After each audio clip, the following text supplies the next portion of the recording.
Ó Mãe Santíssima, intercedei por nós para que possamos bem compreender os ensinamentos de vosso Divino Filho, nosso Senhor e Salvador Jesus Cristo, e as explicações dos pais da Igreja.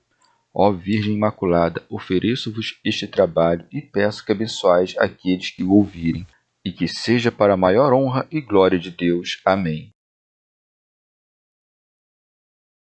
Senhor onipotente, purificai o meu coração e os meus lábios. Vós, que purificastes os lábios do profeta Isaías com carvão em brasa, e dignai-vos, por tal modo, purificar-me com a vossa misericórdia, para que possa dignamente anunciar o vosso santo Evangelho. Por Jesus Cristo nosso Senhor. Amém. Senhor, abençoai-me. Que o Senhor resida no meu coração e nos meus lábios, para que anuncie digna e convenientemente o seu Evangelho. Amém. Evangelho de Nosso Senhor Jesus Cristo, segundo São Marcos. Pregação de João Batista e batismo de Jesus. João proclamava: depois de mim vem aquele que é mais forte do que eu, de quem não sou digno de, abaixando-me, desatar a correia das sandálias. Eu vos batizei com água, ele, porém, vos batizará com o Espírito Santo.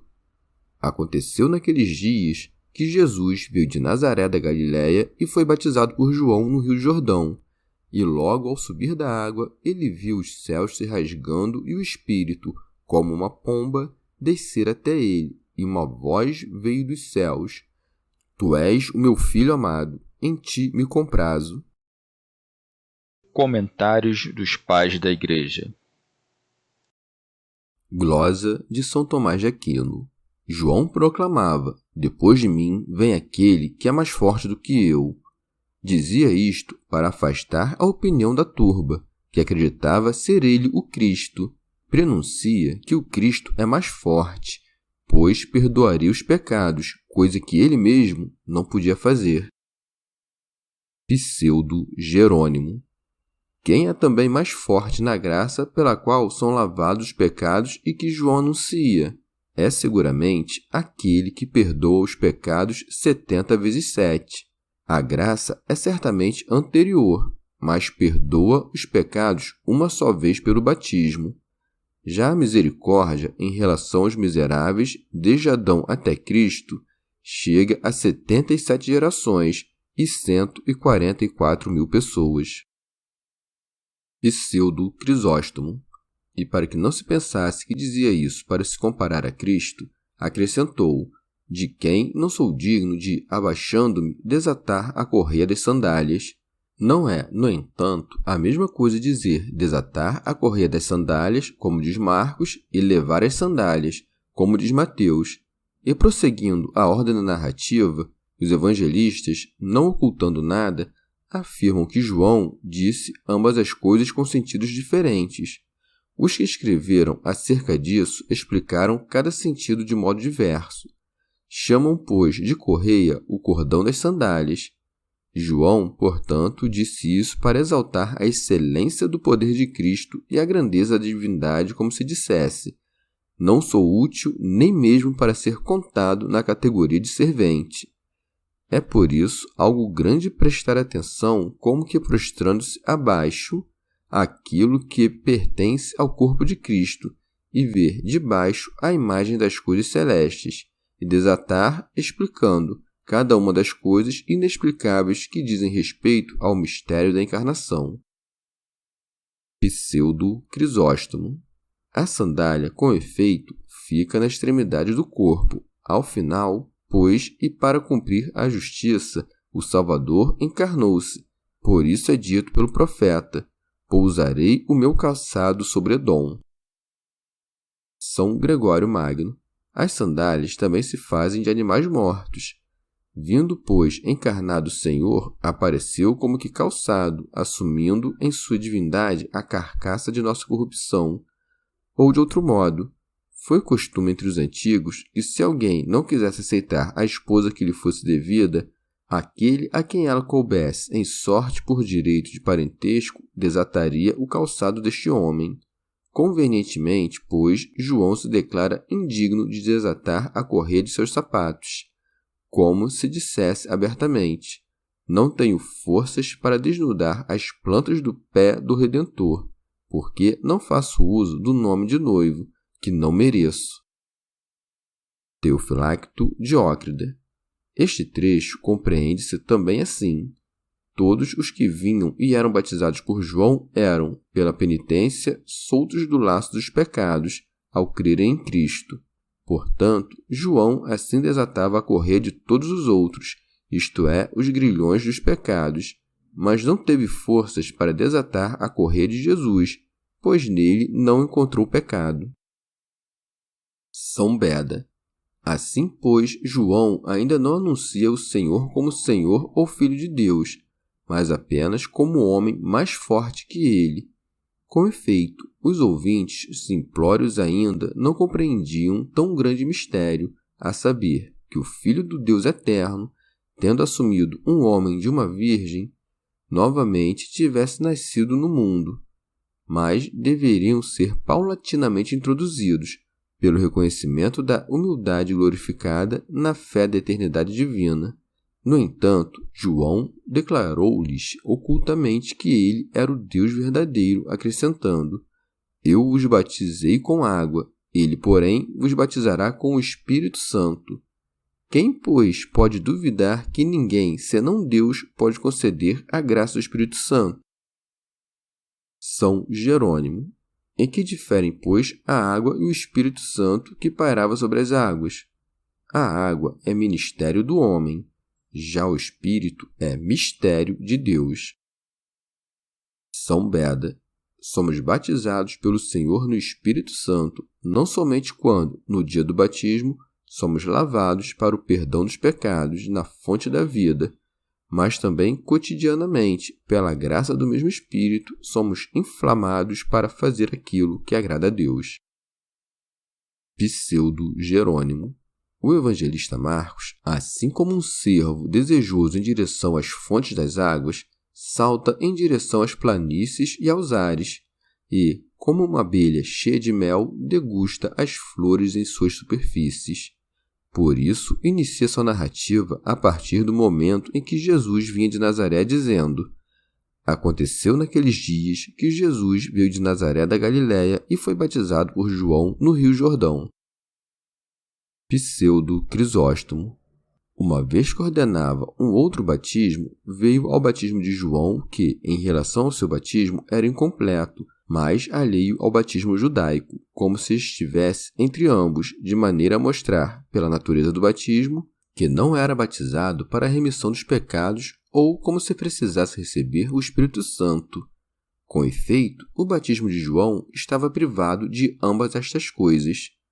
Ele foi batizado, no entanto, para fazer-se conhecido a todos, para que nele crescem e para completar toda a justiça, que é a observação dos mandamentos.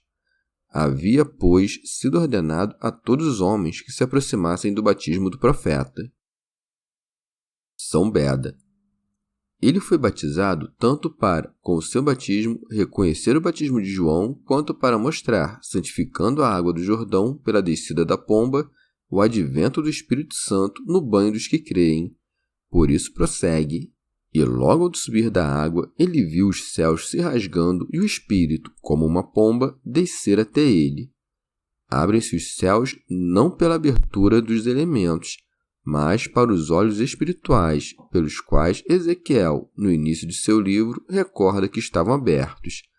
E por ter visto os céus abertos após o batismo, realizou, sobretudo, uma graça para nós, aos quais, pelo banho da regeneração, é aberta a porta do reino celeste.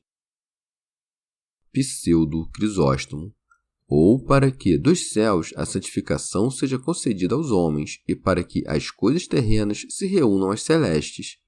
Disse, de outra parte, que o Espírito Santo desceu sobre ele não como se tivesse pela primeira vez vindo até ele, pois nunca havia sido abandonado pelo Espírito, mas para manifestar o Cristo, que era pregado por João, como se fosse indicado com um dedo para a fé de todos. São Beda. O fato de ter o Espírito Santo também sido visto descendo no batismo era sinal da graça espiritual que no batismo nos seria conferida. Pseudo-Jerônimo. Esta é a unção de Cristo segundo a carne, a saber, a do Espírito Santo, sobre a qual foi dito: te ungiu Deus, o teu Deus, com óleo de alegria, de preferência aos teus companheiros. São Beda. Convenientemente, o Espírito Santo desceu em forma de pomba, pois é um animal muito simples e alheio à malícia da cólera. Fez isto para declarar-nos, de modo figurado, que busca os corações simples e não julga digno habitar em almas ímpias. Pseudo-Jerônimo. O Espírito Santo também desceu em forma de pomba, porque no cântico se canta sobre a igreja: minha noiva, minha amiga, minha amada, minha pomba. Noiva nos patriarcas, amiga nos profetas, a mais íntima em José, e minha amada em João Batista, pomba em Cristo e nos apóstolos, aos quais foi dito: sede prudentes como as serpentes e simples como as pombas. São Beda.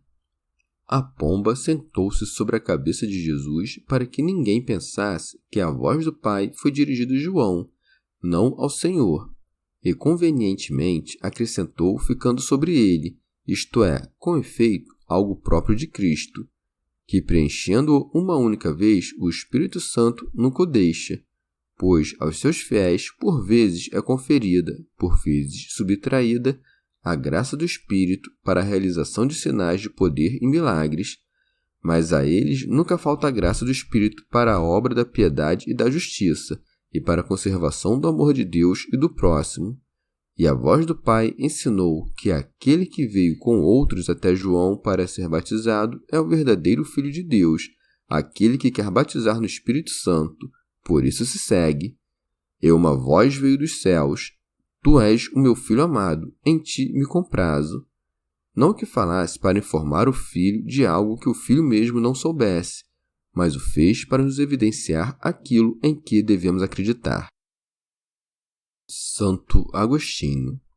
Razão pela qual Mateus conta que foi dito: este é o meu Filho amado, pois quis mostrar que significava aquilo que foi dito: este é o meu Filho, de maneira a indicar antes aqueles que ouviam que a ele era o Filho de Deus. Se, todavia, perguntas qual dessas duas coisas soou naquela voz, aceita qualquer uma delas, contanto que compreendas que aqueles que não relataram as mesmas palavras relataram o mesmo pensamento. E para que se veja que Deus agradou-se em seu Filho, somos advertidos com o que se disse: em ti me comprazo. São Beda. A mesma voz também nos ensinou que pela água do batismo e pelo Espírito de santificação podemos nos tornar filhos de Deus. Também o mistério da Trindade se faz conhecer no batismo. O Filho é batizado, o Espírito desce em forma de pomba e ouve-se a voz do Pai que dá testemunho do Filho. Pseudo-Jerônimo. Em sentido moral, também nós, arrastados da inconstância do mundo pelo odor e pela pureza das flores, corremos com os jovens atrás do noivo, e pelo sacramento do batismo somos lavados, pela graça do perdão, com as duas fontes do amor de Deus e do próximo, e, elevando-nos pela esperança, contemplamos os segredos celestes com os olhos de um coração inocente. Daqui em diante, recebemos o Espírito Santo que desce aos mansos, que possuem um espírito contrito e humilhado e um coração inocente, e ele permanece com uma caridade que nunca sucumbe. E a voz do Senhor é dirigida dos céus a nós, que somos amados por Deus. Bem-aventurados os pacíficos, porque serão chamados filhos de Deus. E então o Pai, com o Filho e o Espírito Santo, encontrará agrado em nós, quando nos tornarmos um único Espírito com Deus. Chegamos ao fim de mais um dia de comentários da Catena Áurea. Muito obrigado por ficarem até aqui, que Nossa Senhora derrame suas graças sobre nós e até amanhã. Jesus,